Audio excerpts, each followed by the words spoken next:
Welcome back. All right, now we're going to start working on the emotional intelligence piece. We have a few exercises here, and so I want you to take some time. Again, as I said, I give some instruction on these pages that you're working on, and go through them after you finish the session. And this will help you have a much better understanding of yourself, and will help you be more aware of actually how significant your emotions are in terms of your quality of life and in pursuing your purpose. So let's talk about this. What is IQ? So IQ is intelligence quotient. And interesting enough, if you do studies on the original use for the IQ test, it was actually never designed just to check how smart you were. It was designed to see how kids could integrate together if they had similar stages of development and learning in a foreign country. And so this is very interesting how we've adopted it in our public school systems to see how smart you are. And so IQ used to be thought of as fixed, but really what it means is that this is the amount of information you have at a given time. And so if you've ever been told that you weren't very smart, it was probably because of a faulty IQ test, and they weren't taking into consideration the social environment that you were involved with, even the socioeconomic involvement that you had or level you were at. And so never allow somebody to tell you or one of your kids you're not smart because you took an IQ test. Just don't even go there. Just don't even go there. Okay, what is MI? Well, MI is called multiple intelligence, and I absolutely love this. Howard Gardner came up with this, and he actually started off, I think, with 8 different levels or areas where somebody could have what is called a multiple intelligence. And so no longer is our intelligence restricted to the sciences, but there's other types of multiple intelligence, like kinesthetic. So when you see somebody who's really gifted in sports, that person is operating at a high level of multiple intelligence in the kinesthetic region. And so there's music, there's interpersonal and intrapersonal, multiple intelligence, how you deal with other people, if you can counsel. And so this is one of the things that we want you to look at when you are thinking about what exactly you have a strength in. Now, here's something that I like to talk about. I think it was Thomas Edison, or no, I'm sorry, it was Albert Einstein. He said, if a fish tries to climb a tree, it will spend its entire lifetime feeling frustrated. Now that's actually quite profound, because some of you out there who have been doing a job that you didn't really like, maybe you were good at it technically, but your heart wasn't in it. It just wasn't something that you could really feel like you could flourish in. And so it's likely that you are not operating in your multiple intelligence, because what does a fish do? A fish is a genius at what? Swimming. And so if a fish is trying to do something other than swimming, it's not doing what it was designed for. Go back to the seed that we originally talked about. You have been hardwired in your DNA to do something that was important, and you have all the natural gifts and talents you need in order to make that happen. So a fish is equipped with fins and gills and all these and scales so that it can go through the water really fast. And so if it uses those skills and gifts and talents inappropriately, tries to climb a tree, it's just not going to work for that fish. And that's what we want to do, is pay attention to what we're naturally good at. What are we naturally gifted with? And what is it that we can use these gifts for to solve a problem, which we talked about earlier? And so what I would suggest you do is get online, and there's tons of Howard Gardner multiple intelligence tests for free on the internet, and just take that and find out what you're really gifted in, and then explore that. If it's kinesthetic, or if it's music, or if it's any of the other 8 elements that he lists, and other people have actually expanded it to a little bit more, you can look at that and say, wow, this makes perfect sense. You know, I was expected to be a teacher, but that's not my gifting. And so I'm not naturally good at that, and I'm feeling frustrated. Or maybe I'm working in cyber intelligence and I know how to work computers, but quite frankly, I'm not really enjoying this. I'd much rather do something else. So look at your MI, because this is actually going to give you a real big clue and help you with the direction of what your purpose is. So make sure you actually do that. Okay, what is EQ? Emotional quotient, or emotional intelligence. And so the interesting thing about emotional intelligence is it's also not fixed, and it's something that we can learn to develop. And so this is really exciting, because in this chapter you're going to learn how to develop emotional intelligence. And funny enough, emotional intelligence is actually counted as twice as more valuable as IQ. Now think about that. So if you have somebody that comes across your desk and you've got a couple of applicants and they're wanting to apply for a job, and one has a lot of skill set, but you also know the history of this person, that they're a hothead or they're really emotional and they create a lot of chaos within teams. And then you have another person that comes across and they may not have quite the skill set that the first applicant did, but you know this person is very strong with emotional intelligence. They have a high level of emotional intelligence. And so you're likely to hire the second candidate. And because the reason why this is happening is because corporations recognize that when someone comes in and they're emotionally not self-regulated, they actually place a tax on the company in terms of how they have to rehire. It places a tax on people's productivity on the team.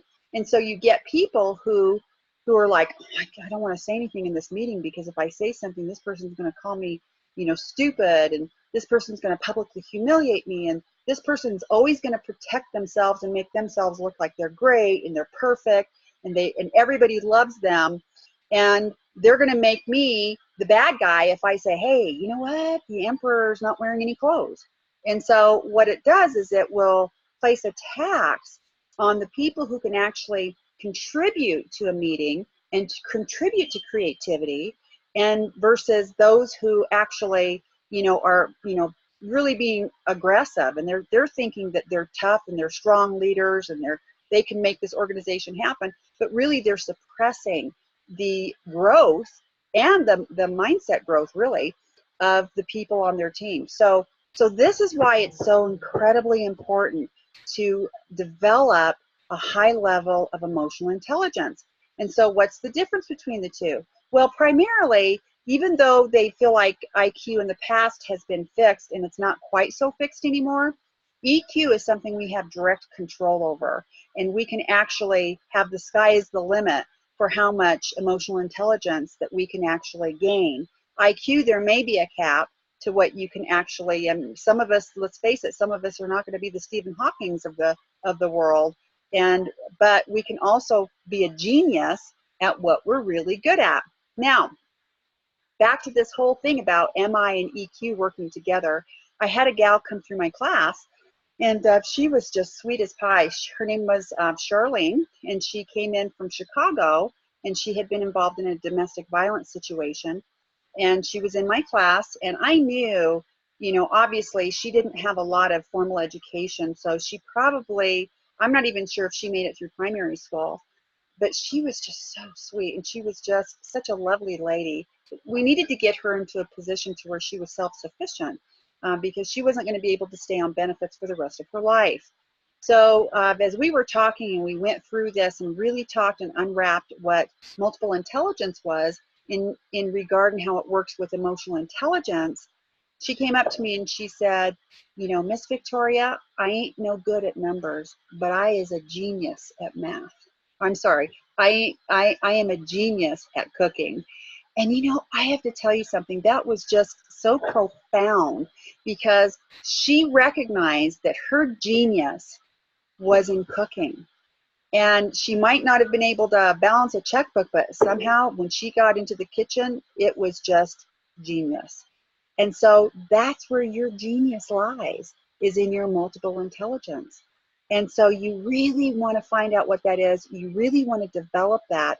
And then when you marry that with emotional intelligence, I got to tell you, you are on a wonderful, wonderful trajectory. You're headed in the right direction, and that places you promptly in the investment model.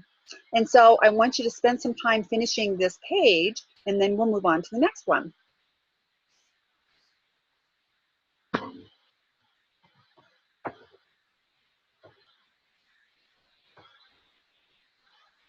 Okay, so let's take a look at this. So now we're at emotional intelligence, exercise number 2. Mirror, mirror on the wall, do I control myself at all? And so spend some time reading through this and make it a point to be honest with yourself about self-control, because we're going to take a self-evaluation in a couple of pages. And so read through this, really get a hold of it and what this means. And the final question on this is, how do I usually respond when someone says, I don't agree with you? That's usually a real indicator to us in terms of how developed our emotional intelligence really is. Okay? Now, another thing, when you're taking the next couple of pages, it's a self-evaluation. After you take the test, make a copy of it so they don't see your answers, or maybe put it on a separate piece of paper. And then I want you to give this test to somebody that you trust, a healthy relationship, somebody who observes you, not a yes man. Don't give it to somebody that you know is going to only say, wonderful, beautiful things about you, that you're perfect and the sun rises and sets on you. You need to have somebody that's objective and let them take the test for you. And the reason why we suggest you do this throughout Core Purpose, because there's a number of self-evaluations that we want you to take, is that we want you to recognize that how you see yourself coming across to other people may not be actually how other people see you. And that's huge. It's called the looking glass effect. And so you need to be honest and say, wow, can I take it if somebody says to me, actually, you think you're really calm and collected and you really are keeping everything together, but you don't. And so be aware that that may happen. And in fact, you want that to happen, because you don't want to walk around thinking that everybody just thinks that you're as great as you think you're thinking you are. You want to be honest, because this is about discovering your purpose. And if you can't have personal honesty here, it's going to reflect in your relationships with other people. My daughter came home the other day and we were talking about this thing that she saw, I think on like a Shark Tank or something, and I thought it was really fascinating. And this woman, she came up with this idea. It's called the skinny mirror. And so she wanted to have investors buy this product and put it in all of the department stores, so that men and women, when we went to the store and tried on an outfit, that it made us look thin. And so she was really excited about it. And one of the judges happened to mention to her, well, what happens when this person goes home, gets in front of their own mirror, and they're like, ugh, I look awful in this. And she said, oh, well, then they can buy one of my mirrors too. And so it was really interesting, the discussion that was taking place as she was trying to pitch this idea and sell it to investors, because the investors were like horrified. They said, you know what? You are creating and perpetuating a lie. And you are putting people in a position to where they think they're one thing when they're not. And she still thought it was a great idea. The investors were like, nope, we're not going to even be a part of that, because I'm not going to be complicit with somebody who is telling a lie to somebody else and saying, you don't need to lose weight, you don't need to exercise, you don't need to take care of yourself, you look thin no matter what. And so so they never invested in her product. And so, which I would agree with them. So this is what we're saying. You don't want to have the skinny mirror, okay, when you're having somebody evaluate this for you. Be honest with yourself and give that person an opportunity to be honest as well, because it's for self-development. And tell them, say, hey, I'm trying to really invest in myself and make some adjustments. If you see areas that I don't, if I have a blind spot somewhere, then I need you to be honest with me so I can address it and become a better person, okay? And so what you're going to do at that point is you're going to take the next evaluation. Okay, so emotional intelligence, number 3. If I can't be honest with myself, then I can't expect others to be honest with me. And this is really actually kind of interesting, because when you look at it, what you have here, let me move this. And so you have a couple of questions that we want you to take a look at, okay? So first of all, what we have is, this is your chance to be honest with yourself. This is your reality check, okay? And remember, if you are honest, you can't pursue your purpose. So here's what you have. If you have a high score on emotional intelligence, because you're going to take that test later, but you have more or one of the following, then you don't really have a real good picture of yourself and your behavior. So have you had more than one failed relationship, includes marriage or cohabitation or a union, which may or may not have resulted in children? Have you quit or been fired from more than one job because you don't like your boss or someone you worked with, or you thought they were jerks and you just, I don't like any of them, and you quit your job or got fired? Have you argued or thought about arguing with someone at least 3 times or more this week? And that includes being sarcastic to make your point. Now, see, some people think they're getting away with something because they'll say, you know what, I think, blah, and then they say something really sarcastic.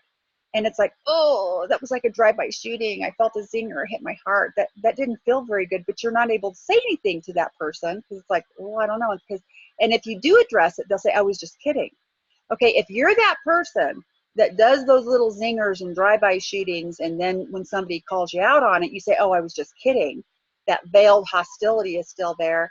That is right there an example of someone who is not being emotionally intelligent, okay? So be honest and answer those questions. And then finally, what I want you to do, I want you to go through these next 2 pages and take a look at these and answer them honestly. And again, if after you're finished with this, then you allow somebody to take it for you and their observations of you, and then compare the results to see if wow, you know what, I need to make an improvement. And it could be that you're harder on yourself than you should be, and other people are like, wow, honestly, I just don't see what you're seeing. I see this. And that's always a good thing as well. But it's also an indicator too, as wow, how come I feel the need to always, self-deprecate myself and put myself down? Maybe what I should do is, be more authentic with how I actually view myself in terms of a positive way. So you have some time to do this. We've gone over what emotional intelligence is, what multiple, what I think I said what multiple intelligence is. And so you need to go ahead and get online and take a look at that. That's really important. And then take this quiz and see where you're at. And then we'll come back to the next session.